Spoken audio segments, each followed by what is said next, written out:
नमस्कार, स्वागत है आप सभी का सी न्यूज भारत में और मैं हूं आपके साथ ज्योति श्रीवास्तव। वक्त हो गया है खबरें अब तक का। आज खबरें अब तक में बात होगी यूपी की सियासत में बुर्के के बेपर्दा होने की, मणिपुर में बीजेपी की खटपट की और भारत के आगे झुकते चीन की। लेकिन उससे पहले इस वक्त की बड़ी हेडलाइंस पर डाल लेते हैं नजर। मणिपुर में इंटरनेट बैन को 3 और दिनों के लिए बढ़ाया गया। एमके स्टालिन ने पाक नौसेना द्वारा पकड़े मछुआरों की रिहाई के लिए विदेश मंत्री को लिखा पत्र। पाकिस्तान में बन्नू जिले के जनीखेल इलाके में आत्मघाती हमला, 17 सैनिकों की मौत। महाराष्ट्र झारखंड में मतदान के बीच कांग्रेस का फैसला, एग्जिट पोल की चर्चा में हिस्सा नहीं लेगी पार्टी। आगरा में पुलिस की पिटाई, पीआरवी के सिपाहियों पर हमला, दौड़ा दौड़ा कर पीटा, वर्दी तक फाड़ डाली। शराब घोटाला मामले में केजरीवाल ने खटखटाया दिल्ली हाईकोर्ट का दरवाजा, ट्रायल कोर्ट के फैसले को दी चुनौती। बिहार सरकार ने सीएम नीतीश कुमार की गाड़ी का काटा चालान, पहले भी कटा चालान मगर नहीं चुकाई राशि। रूस यूक्रेन युद्ध बढ़ने का खतरा, अमेरिका ने कीव में अपना दूतावास किया बंद, हवाई हमले का डर। 2050 तक सौर ऊर्जा उत्पादन लागत में 60% तक की आएगी कमी, आईएसए ने रिपोर्ट में किया यह दावा। अक्षय कुमार से लेकर हेमा मालिनी तक ये स्टार पहुंचे वोट डालने के लिए। उत्तर प्रदेश की 9 विधानसभा सीटों पर हुए उपचुनाव में अब सबकी नजरें 23 नवंबर के नतीजों पर है। लेकिन जो हो चुका है वो ये है कि चुनाव का मुद्दा बुर्का ही बनकर रह गया। बीजेपी हो या एसपी, दोनों ही अपनी अपनी राजनीति के तहत बुर्के का जप करते नजर आए। ऐसा लगता है कि इस चुनाव में बुर्का ही किसी की लंका लगाएगा और किसी की लंका फतेह करेगा। चुनाव खत्म हो चुका है और बुर्का अब राष्ट्रीय मुद्दा बन चुका है। जैसे हर चुनाव में कोई मुद्दा गरमाता है, इस बार बुर्का ही मुख्य आकर्षण बना है। बीजेपी जहां बुर्के में वोट देने आई मुस्लिम महिलाओं की चेकिंग करने का समर्थन कर रही थी, वहीं समाजवादी पार्टी इस पर हंगामा मचा रही थी और पुलिस द्वारा बुर्का हटाकर चेकिंग करने को मुस्लिम महिलाओं के खिलाफ एक साजिश बता रही थी। चुनाव से ठीक पहले सपा ने चुनाव आयोग को पत्र लिखकर ये मांग की थी कि पुलिस को मुस्लिम महिला वोटरों की चेकिंग से दूर रखा जाए ताकि वह बिना डर के मतदान कर सके। चुनाव आयोग ने भी साफ कर दिया था कि केवल चुनाव अधिकारी ही वोटर आईडी चेक कर सकते हैं। लेकिन मतदान के दिन पुलिस की चेकिंग की कई वीडियो सोशल मीडिया पर वायरल हो गई।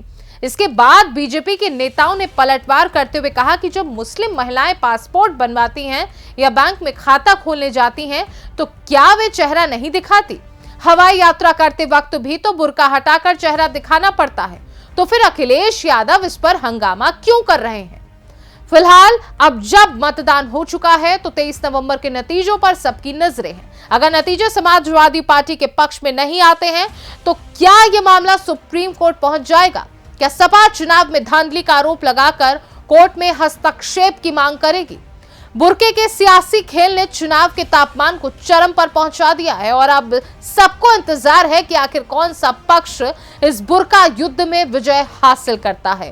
फिलहाल इसी के साथ रुक करेंगे अगली रिपोर्ट की ओर। उत्तर पूर्वी राज्यों की राजनीति में अपनी एक मजबूत और प्रभावशाली पहचान बना चुके असम के मुख्यमंत्री हिमंता बिस्वा शर्मा इन दिनों झारखंड में व्यस्त रहे, जहां बीजेपी ने राज्य विधानसभा चुनाव की कमान उनके हाथों में सौंपी है। लेकिन इस चुनावी समर के बीच मणिपुर में एक नया सियासी संकट सिर उठा चुका है, जो बीजेपी के लिए बड़ी चुनौती बन सकता है। मणिपुर में ताजा हिंसा के बाद राज्य की एन बीरेन सिंह सरकार के खिलाफ रोष और असंतोष बढ़ता जा रहा है। ये दावा उस वक्त और मजबूत हो गया जब नेशनल पीपुल्स पार्टी ने सरकार से अपना समर्थन वापस ले लिया और कई बीजेपी विधायक सरकार के खिलाफ सुर में सुर मिला रहे हैं। हालत तो यह है कि मणिपुर में मुख्यमंत्री ने विधायकों की बैठक बुलाने का निर्णय लिया है, लेकिन खबरें हैं कि इस बैठक में बीजेपी के 37 विधायकों में से 19 विधायक अनुपस्थित रहे। दावा किया जा रहा है कि यह अनुपस्थिति मणिपुर में फैली हिंसा और उससे उपजे गहरे आक्रोश को व्यक्त करने का एक तरीका हो सकता है। हालांकि इस खबर की आधिकारिक पुष्टि नहीं हुई है, लेकिन अगर बीजेपी में कोई बगावत पनपी और विधायकों के बीच असंतोष बढ़ा तो सरकार बचाना बीजेपी के लिए एक बड़ा संकट बन सकता है। ये संकट अब राजनीतिक गलियारों में ताजा चर्चा का विषय बना हुआ है और सवाल उठने लगा है कि क्या असम के मुख्यमंत्री हिमंता बिस्वा शर्मा को मणिपुर के संकट से निपटने के लिए अगला टास्क सौंपा जाएगा। दरअसल मणिपुर की सियासत में आ रहे इस बदलाव के बीच बीजेपी के लिए खतरे की घंटी बजी हुई है, लेकिन बीजेपी के पास संकट मोचन की भूमिका में रहने वाले नेताओं की कोई कमी नहीं है। हिमंता बिस्वा शर्मा का नाम ऐसे ही नेताओं में शुमार किया जाता है जो पार्टी के लिए कठिन परिस्थितियों में समाधान लाने की क्षमता रखते हैं। मणिपुर में अगर कोई बगावत या अल्पमत की स्थिति पैदा होती है तो हिमंता के सामने फिर से बीजेपी को संकट से उबारने का अवसर आ सकता है। इस बीच झारखंड विधानसभा चुनाव में भी हिमंता बिस्वा शर्मा ने अपनी भूमिका से सुर्खियां बटोरी हैं। चुनावी अभियान के दौरान उनका आक्रामक रुख और लगातार हेमंत सोरेन सरकार पर तीखे हमले चर्चा में रहे। उन्होंने बांग्लादेशी रोहिंग्याओं का मुद्दा उठाते हुए राज्य के सियासी तापमान को गर्म कर दिया था। उनकी आक्रामक रणनीति और भाषाई आक्रामकता ने झारखंड चुनाव का माहौल ही बदल डाला। अब जब मतदान हो चुका है और चुनावी गहमागहमी थम चुकी है तो हिमंता के अगले टास्क को लेकर सवाल खड़े हो रहे हैं। क्या उनकी अगली जिम्मेदारी मणिपुर संकट से निपटने की हो सकती है? कुल मिलाकर हिमंता बिस्वा शर्मा न केवल बीजेपी के लिए संकट मोचन साबित हो चुके हैं, बल्कि उनकी सियासी समझ और रणनीतिक ताकत से पार्टी को कई मौकों पर बड़ा लाभ भी हुआ है। उत्तर पूर्वी राज्यों में उनकी पकड़ और प्रभाव इतना मजबूत है कि अगर मणिपुर सरकार को लेकर कोई संकट पैदा होता है तो हिमंता के नेतृत्व में बीजेपी उस संकट से निपटने के लिए तैयार हो सकती है। इस राजनीति के माहौल में अब सबकी निगाहें इस बात पर टिक गई हैं कि क्या हिमंता एक बार फिर अपनी ताकत से पार्टी को बचाएंगे और मणिपुर की सियासत में बीजेपी का पलड़ा भारी करेंगे। फिलहाल आगे बढ़ेंगे हम अब अपनी अगली रिपोर्ट की ओर। डोनाल्ड ट्रंप के अमेरिका का राष्ट्रपति बनने के बाद से चीन के माथे पर चिंता की लकीरें गहरा गई हैं, खासकर व्यापार के मोर्चे पर।